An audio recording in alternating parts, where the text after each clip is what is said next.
ఈ రోజే డౌన్లోడ్ చేయండి. మీ ఫేవరెట్ షోస్ చూడండి. ఆ చేత్తో ఏం చేసినా మంచి జరుగుతుందనే నమ్మకం అది. మేం చేసినా మంచే జరుగుతుందిలే. అవును, జరుగుతుందిలే అమ్మా. మేం కాదనట్లేదమ్మా, కానీ ఇప్పుడు మా అందరి కోరిక ఏంటంటే రఘురాము గారి చేతుల మీదుగా ధాన్యలక్ష్మి పూజ చేయించాలని. దయచేసి కాదనకండి. అరే ఏంటండి మీరు? ఆ పార్వతి, అనుగాని చోట అధికులు మనరాదు. అధికారం చేతిలో ఉందని ఎగిరెగిరి పడకూడదు. నిజమే బావగారు, సీతారాములంటే మీరిద్దరూ చేస్తేనే ఆ పూజకి పరిపూర్ణత వస్తుంది. గుళ్ళో దేవుడు కూడా సంతోషిస్తాడు. పార్వతి, దేనికైనా దేవుడి నుంచి పిలుపు రావాలి. అప్పటిదాకా ఆగాలి. మరే అలాగే మీరే చేయండి అన్నయ్య.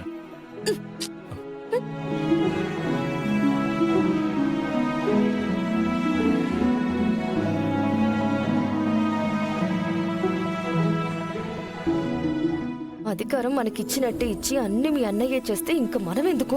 మా అన్నయ్య చెప్పాడు, వాళ్ళు వినలేదు. దానికి మా అన్నయ్య ఏం చేస్తాడు? నాకు అవన్నీ తెలీదు. ఈ రోజు ఈ గుళ్ళో ఆ దేవుడికి అందే ప్రతి పూజ మన చేతుల మీదుగానే జరగాలి. ఏ సేవైనా మన చేతుల మీదుగానే చెయ్యాలి. మా అన్నయ్య వదిలిన ఉన్నారు కదా.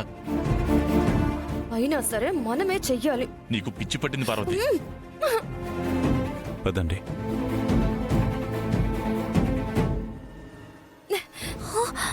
చూసావా వాళ్ళ ఓవర్ యాక్షన్? అయినా నాకు కనపడదు కదా పిన్ని. ఆపు నీ ఎదవ యాక్షన్. నా ముందు కూడా జీవిస్తూ ఉంటావు. అంతా చూశాను పిన్ని. చూడు, ఇంట్లో అన్ని విషయాల్లో నేను నీ వైపు నిలబడ్డాను. ఇప్పుడు నువ్వు నా కోసం నిలబడాలి. నువ్వేం చేస్తావో నాకు తెలీదు. హ, ఈ గుళ్ళో ఈ సన్మానాలన్నీ మా భార్యాభర్తలకే దక్కాలి. అర్థమైందా? నేనున్నాను కదా పిన్ని, నేను చూసుకుంటాను. నువ్వు జస్ట్ చూస్తూ ఉండు. నాకు అన్యాయం జరుగుతూ ఉంటే చూడలేకపోతున్నాను. ఏదో ఒకటి చెయ్యివే. ఇప్పుడే కదా వచ్చాం, అప్పుడే కంగారు పడితే ఎలా పిన్ని? In front there is crocodile festival.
మొన్న రామలక్ష్మి నన్ను షూట్ చేస్తే తిట్టారు. ఇప్పుడు ఏకంగా మీ దగ్గరికి వచ్చి మిమ్మల్ని కూడా షూట్ చేసింది.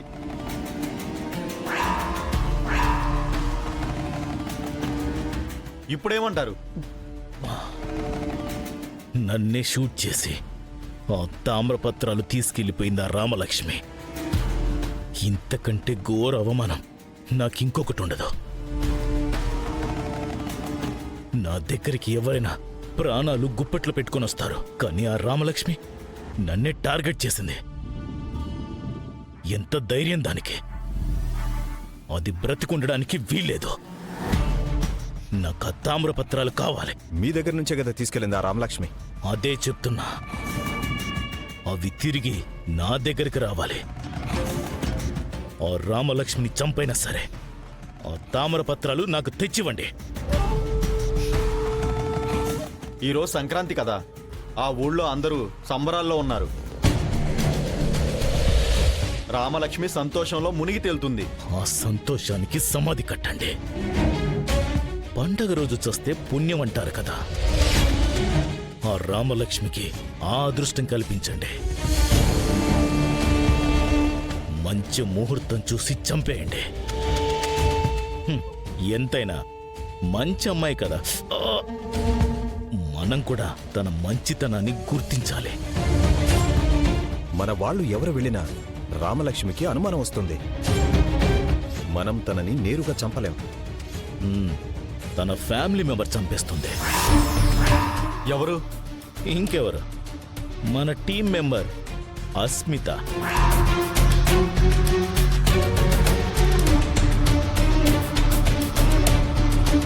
అస్మిత, నీ చిరకాల శత్రువుని చంపేస్తావుగా? అలాగే, నాకు వదిలేయండి, నేను చూసుకుంటాను. ఇక ఆలస్యం ఎందుకు, ఆ పనిలో ఉండు. నాకు గుడ్ న్యూస్తో కాల్ చేయి. అలాగే.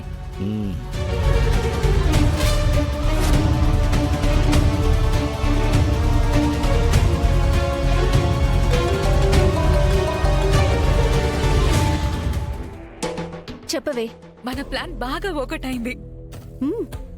ఇప్పుడు ఆ వాసుదేవ్ దృష్టిలో వాడి చంపాలని చూసింది, వాడి దగ్గర తామ్ర పత్రాలు తీసుకెళ్ళింది ఆ రామలక్ష్మి. ఇప్పుడు అవి తన దగ్గరే ఉన్నాయనుకుంటున్నాడు. కానీ మనమే ప్లాన్ చేశామని, నేనే షూట్ చేశానని వాడికి తెలీదు.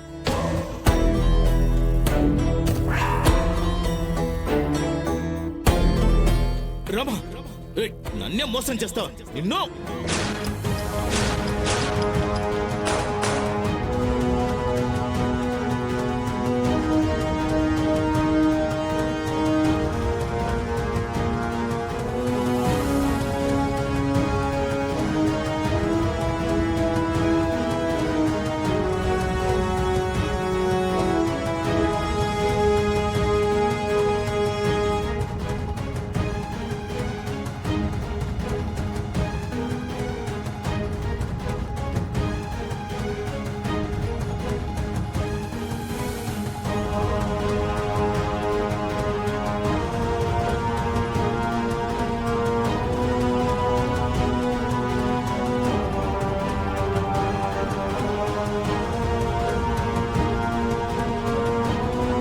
నువ్వేంట్రా నాకు వాటా ఇచ్చేది? తామ్ర పత్రాలు నా దగ్గరున్నాయి. ఇప్పుడు ఆ నిధులన్నీ నావి. ఇప్పుడు ఆ తామ్ర పత్రాలు నా దగ్గరే ఉన్నాయని కూడా తెలీదు. గుడ్. కానీ ఎలా చేసావు? ఇలాంటి చిన్న చిన్న లాజిక్లు కూడా తెలియకుండా ఎలా బతికేస్తున్నావే? ఆ రామలక్ష్మి వేషంలో వెళ్లి వాడిని షూట్ చేశాను కాబట్టే వాడి పగ ప్రతీకారం అంతా ఆ రామలక్ష్మి మీదే ఉంటుంది.